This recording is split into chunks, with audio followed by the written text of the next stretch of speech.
নোয়াখালীর সোনাইমুড়ি উপজেলার অম্বরনগর ইউনিয়নের ওয়াসেকপুর সূর্য তরুণ সংঘের উদ্যোগে শিক্ষার্থীদের মাঝে বিনামূল্যে শিক্ষা সামগ্রী বিতরণ করা হয়েছে।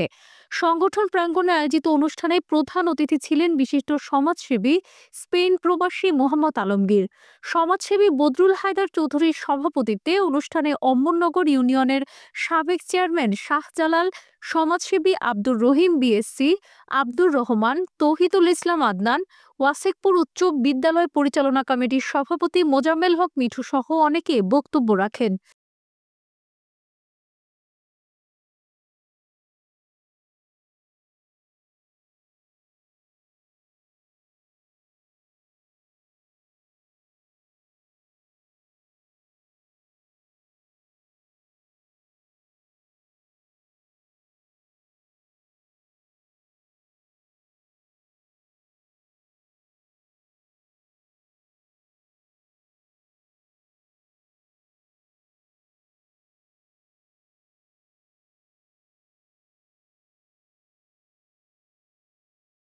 ডেস্ক রিপোর্ট, নিশান ডিজিটাল।